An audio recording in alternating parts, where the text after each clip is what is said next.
The Philosophy of Composition, an essay by Edgar Allan Poe. Charles Dickens, in a note now lying before me, alluding to an examination I once made of the mechanism of Barnaby Rudge, says, "By the way, are you aware that Godwin wrote his Caleb Williams backwards? He first involved his hero in a web of difficulties, forming the second volume, and then for the first cast about him for some mode of accounting for what had been done. I cannot think this the precise mode of procedure on the part of Godwin, and indeed what he himself acknowledges is not altogether in accordance with Mr. Dickens' idea. But the author of Caleb Williams was too good an artist not to perceive the advantage derivable from at least a somewhat similar process. Nothing is more clear than that every plot worth the name must be elaborated to its denouement, before anything be attempted with the pen.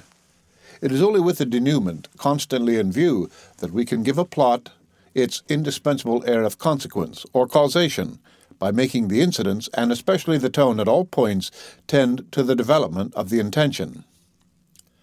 There is a radical error, I think, in the usual mode of constructing a story.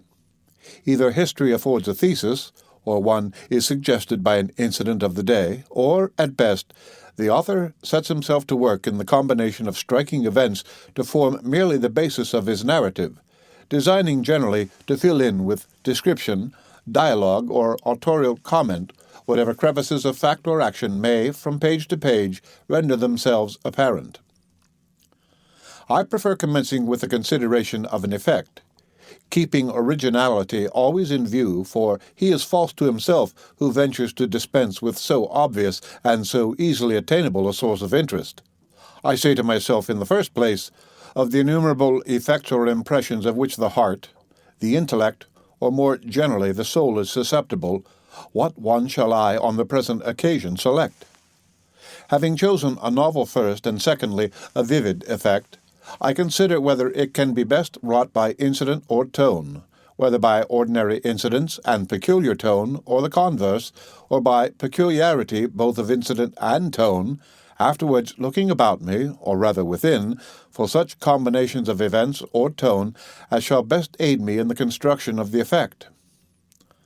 I have often thought how interesting a magazine paper might be written by any author who would, that is to say, who could, detail step by step the processes by which any one of his compositions attained its ultimate point of completion.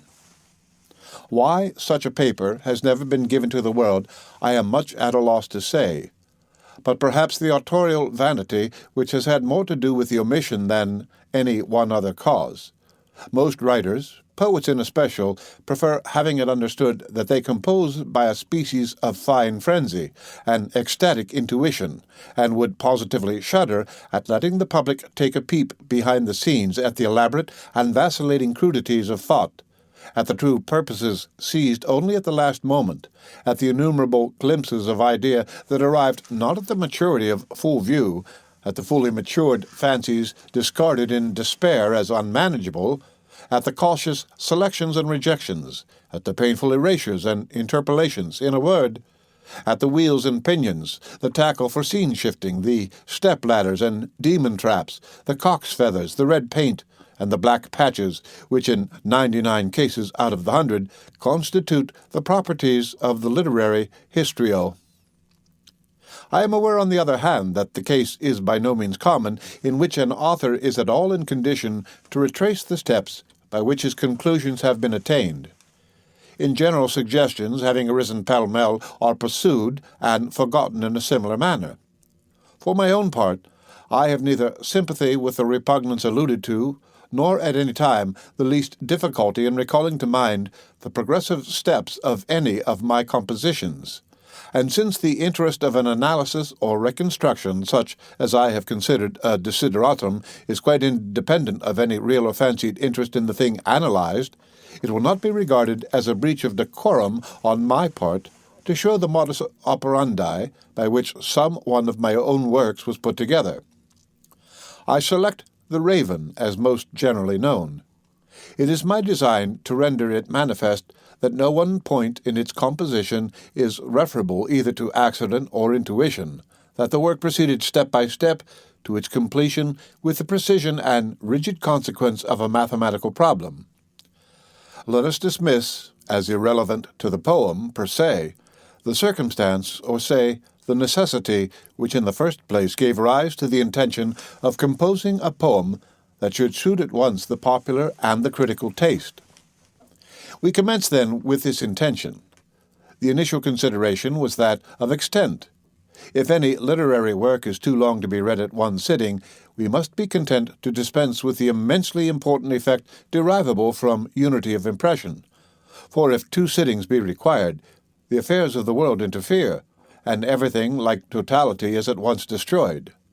But since, ceteris paribus, no poet can afford to dispense with anything that may advance his design, it but remains to be seen whether there is, in extent, any advantage to counterbalance the loss of unity which attends it. Here I say no at once.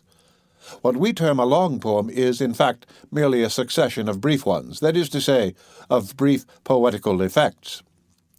It is needless to demonstrate that a poem is such, only inasmuch as it intensely excites by elevating the soul, and all intense excitements are, through a psychal necessity, brief.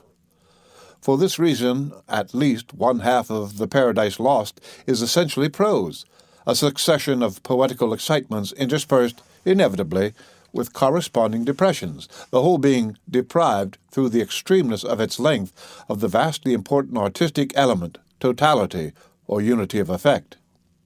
It appears evident, then, that there is a distinct limit as regards length to all works of literary art, the limit of a single sitting, and that, although in certain cases of prose composition, such as Robinson Crusoe, demanding no unity, this limit may be advantageously overpassed, it can never properly be overpassed in a poem. Within this limit, the extent of a poem may be made to bear mathematical relation to its merit. In other words, to the excitement or elevation, again in other words, to the degree of the true poetical effect which it is capable of inducing. For it is clear that the brevity must be in direct ratio of the intensity of the intended effect. This, with one proviso, that a certain degree of duration is absolutely requisite for the production of any effect at all. Holding in view these considerations, as well as that degree of excitement which I deemed not above the popular, or not below the critical taste, I reached at once what I conceived the proper length for my intended poem, a length of about 100 lines. It is, in fact, 108. My next thought concerned the choice of an impression, or effect, to be conveyed, and here I may as well observe that throughout the construction I kept steadily in view the design of rendering the work universally appreciable. I should be carried too far out of my immediate topic were I to demonstrate a point upon which I have repeatedly insisted, and which, with the poetical, stands not in the slightest need of demonstration. The point, I mean, that beauty is the sole legitimate province of the poem. A few words, however, in elucidation of my real meaning, which some of my friends have evinced a disposition to misrepresent. That pleasure which is at once the most intense, the most elevating, and the most pure is, I believe, found in the contemplation of the beautiful. When indeed men speak of beauty, they mean precisely not a quality as is supposed, but an effect. They refer, in short, just to that intense and pure elevation of soul, not of intellect or of heart, upon which I have commented, and which is experienced in consequence of contemplating the beautiful. Now I designate beauty as the province of the poem, merely because it is an obvious rule of art that effects should be made to spring from direct causes, that objects should be attained through means best adapted for their attainment. No one as yet having been weak enough to deny that the peculiar elevation alluded to is most readily attained in the poem. Now the object truth, or the satisfaction of the intellect, and the object passion, or the excitement of the heart, are, although attainable to a certain extent in poetry, far more readily attainable in prose. Truth, in fact, demands a precision, and passion a homeliness, the truly passionate will comprehend me, which are absolutely antagonistic to that beauty which, I maintain, is the excitement or pleasurable elevation of the soul.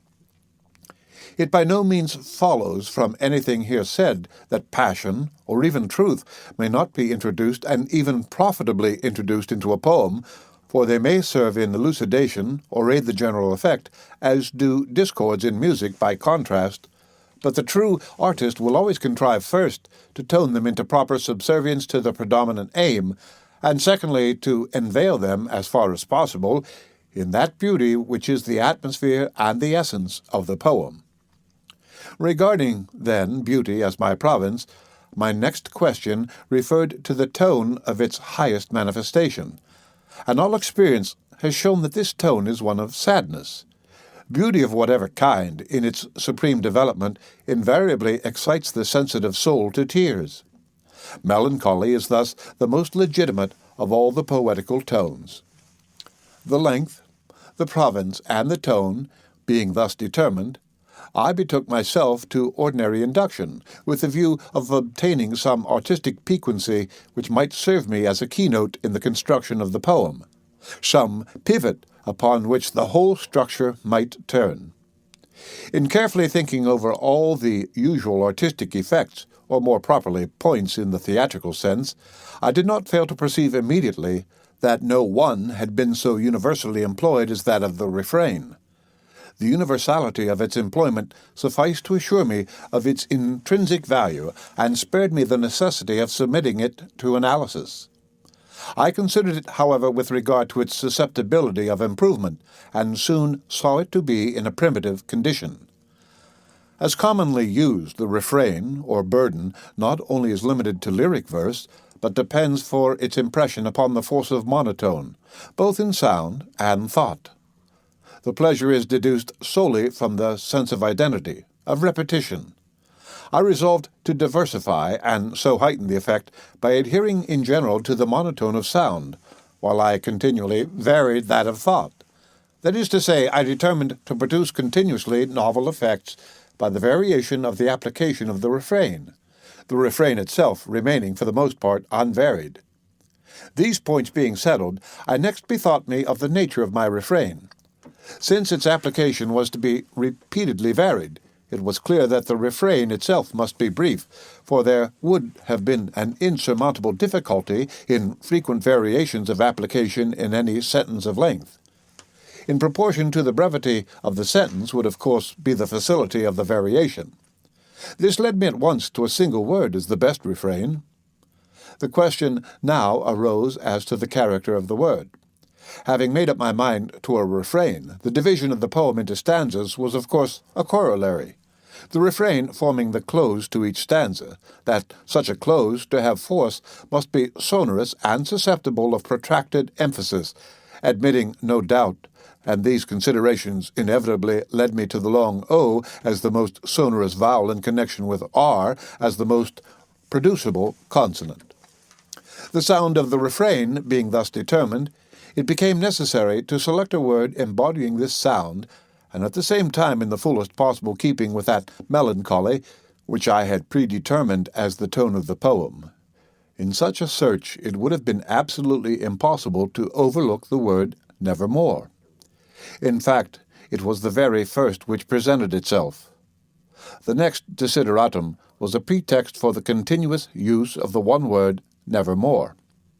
In observing the difficulty which I at once found in inventing a sufficiently plausible reason for its continuous repetition, I did not fail to perceive that this difficulty arose solely from the preassumption that the word was to be so continuously or monotonously spoken by a human being. I did not fail to perceive, in short, that the difficulty lay in the reconciliation of this monotony with the exercise of reason on the part of the creature repeating the word. Here, then, immediately arose the idea of a non-reasoning creature capable of speech, and very naturally a parrot in the first instance suggested itself, but was superseded forthwith by a raven as equally capable of speech and infinitely more in keeping with the intended tone. I had now gone so far as the conception of a raven, the bird of ill omen, monotonously repeating the one word, nevermore, at the conclusion of each stanza in a poem of melancholy tone and in length about 100 lines. Now, Never losing sight of the object, supremeness, or perfection at all points, I asked myself, of all melancholy topics, what, according to the universal understanding of mankind, is the most melancholy? Death was the obvious reply. And when, I said, is this most melancholy of topics most poetical? From what I have already explained at some length, the answer here also is obvious, when it most closely allies itself to beauty. The death, then, of a beautiful woman is unquestionably the most poetical topic in the world, and equally is it beyond doubt that the lips best suited for such topic are those of a bereaved lover. I had now to combine the two ideas of a lover lamenting his deceased mistress and a raven continuously repeating the word nevermore. I had to combine these, bearing in mind my design of varying at every turn the application of the word repeated. But the only intelligible mode of such combination is that of imagining the raven employing the word in answer to the queries of the lover. And here it was that I saw at once the opportunity afforded for the effect on which I had been depending, that is to say, the effect of the variation of application.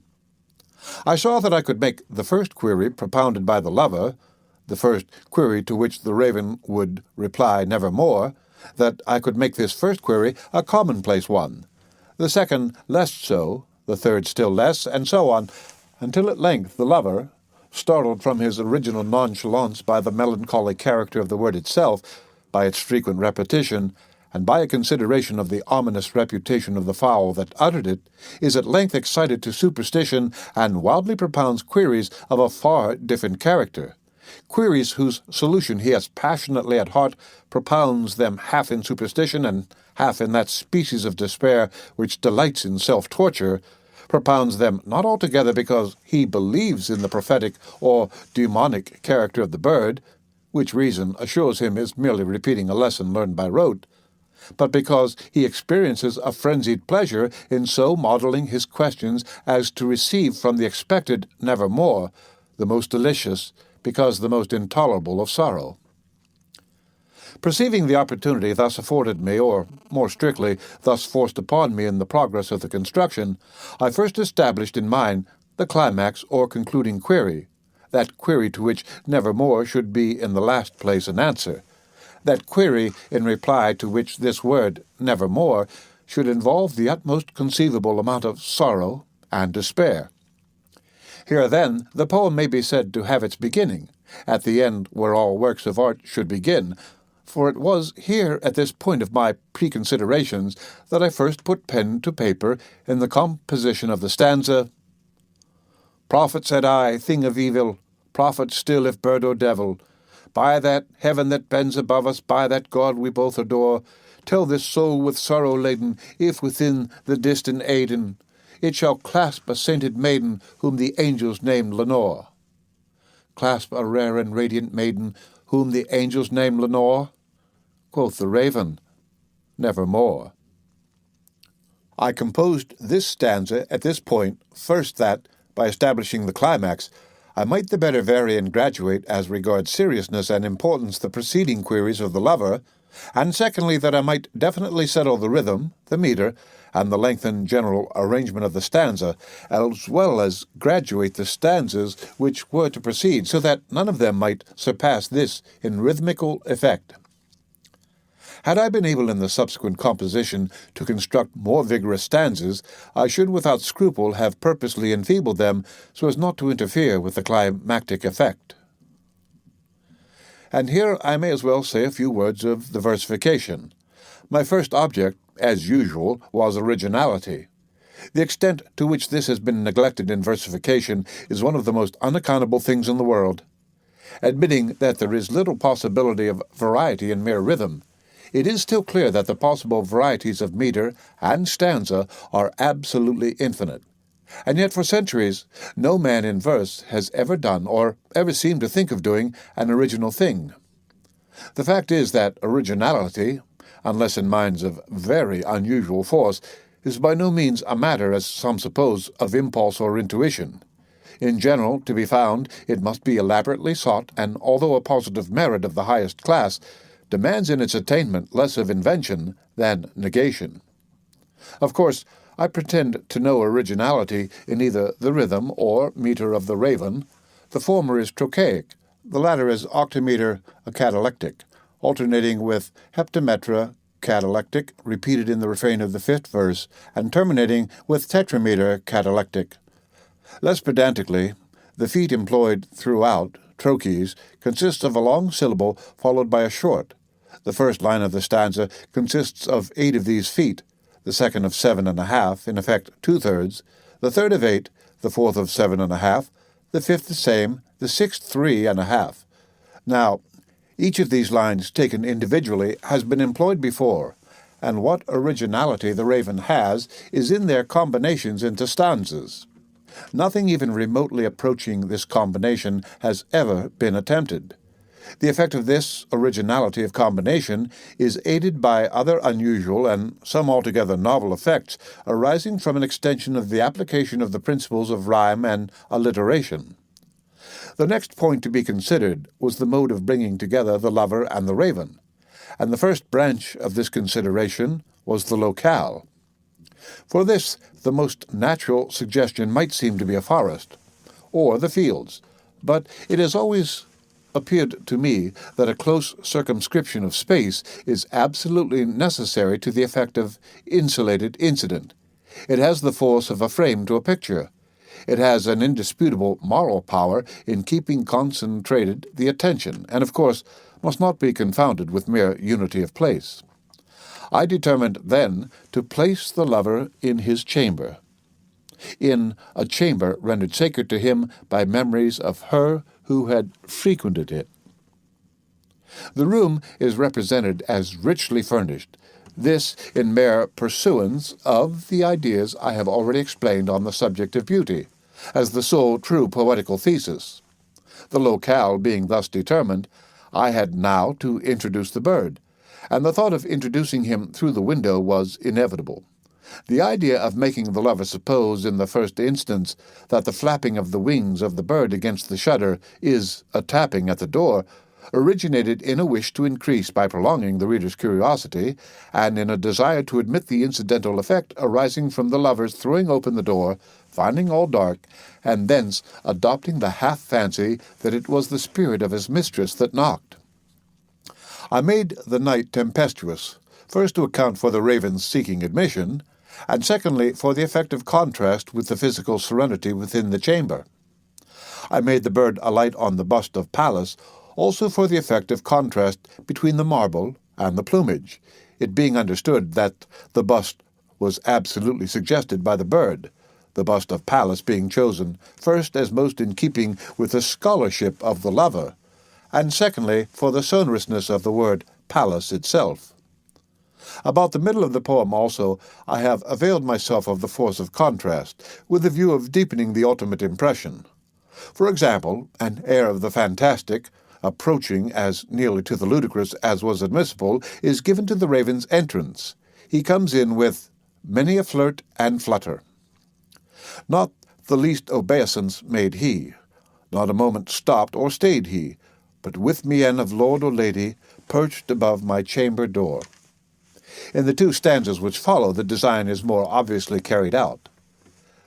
Then this ebony bird beguiling my sad fancy into smiling, by the grave and stern decorum of the countenance it wore, though thy crest be shorn and shaven, thou, I said, art sure no craven, ghastly grim and ancient raven, wandering from the nightly shore, tell me what thy lordly name is on the night's Plutonian shore. Quoth the raven, nevermore. Much I marvelled this ungainly fowl to hear discourse so plainly, though its answer little meaning, little relevancy bore, for we cannot help agreeing that no living human being ever yet was blessed with seeing bird above his chamber door, bird or beast upon the sculptured bust above his chamber door, with such name as nevermore. The effect of the denouement being thus provided for, I immediately dropped the fantastic for a tone of the most profound seriousness. This tone commencing in the stanza directly following the one last quoted, with the line, "But the raven, sitting lonely on that placid bust, spoke only," and so forth and so on. From this epoch, the lover no longer jests, no longer sees anything even of the fantastic in the raven's demeanor.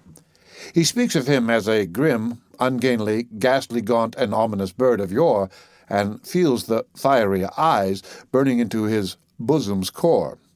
This revolution of thought, or fancy on the lover's part, is intended to induce a similar one on the part of the reader, to bring the mind into a proper frame for the denouement, which is now brought about as rapidly and as directly as possible. With the denouement proper, with the raven's reply, nevermore, to the lover's final demand if he shall meet his mistress in another world, the poem, in its obvious phase, that of a simple narrative, may be said to have its completion. So far, everything is within the limits of the accountable, of the real. A raven, having learned by rote the single word nevermore, and having escaped from the custody of its owner, is driven at midnight, through the violence of a storm, to seek admission at a window from which a light still gleams, the chamber window of a student, occupied half in poring over a volume, half in dreaming of a beloved mistress deceased. The casement being thrown open at the fluttering of the bird's wings, the bird itself perches on the most convenient seat out of the immediate reach of the student, who, amused by the incident and the oddity of the visitor's demeanor, demands of it, in jest, and without looking for a reply, its name. The raven, addressed, answers with its customary word, nevermore, a word which finds immediate echo in the melancholy heart of the student, who, giving utterance aloud to certain thoughts suggested by the occasion, is again startled by the fowl's repetition of nevermore. The student now guesses the state of the case, but is impelled, as I have before explained, by the human thirst for self-torture and in part by superstition, to propound such queries to the bird as will bring him, the lover, the most of the luxury of sorrow through the anticipated answer, nevermore. With indulgence to the extreme of this self-torture, the narration in what I have termed its first or obvious phase has a natural termination, and so far there has been no overstepping of the limits of the real. But in subjects so handled, however skilfully, or with however vivid an array of incident, there is always a certain hardness or nakedness which repels the artistical eye.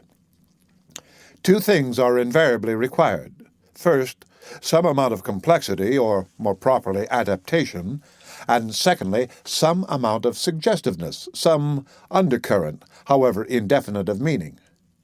It is this latter, in especial, which imparts to a work of art so much of that richness, to borrow from colloquy a forcible term, which we are too fond of confounding with the ideal. It is the excess of the suggested meaning. It is the rendering this the upper instead of the undercurrent of theme, which turns into prose, and that of the very flattest kind, the so-called poetry of the so-called transcendentalists. Holding these opinions, I added the two concluding stanzas of the poem, their suggestiveness being thus made to pervade all the narrative which has preceded them. The undercurrent of meaning is rendered first apparent in the lines, "Take thy beak from out my heart, and take thy form from off my door," quoth the raven, nevermore. It will be observed that the words, "from out my heart," involve the first metaphorical expression in the poem. They, with the answer, nevermore, dispose the mind to seek a moral in all that has been previously narrated. The reader begins now to regard the raven as emblematical, but it is not until the very last line of the very last stanza that the intention of making him emblematical of mournful and never-ending remembrance is permitted distinctly to be seen. And the raven, never flitting, still is sitting, on the pallid bust of Pallas just above my chamber door, and his eyes have all the seeming of a demon's that is dreaming, and the lamplight o'er him streaming throws his shadow on the floor, and my soul from out that shadow that lies floating on the floor shall be lifted nevermore. The End of The Philosophy of Composition, an essay by Edgar Allan Poe. Read by Rick Kistner, for Lit to Go on the web at fcit.usf.edu.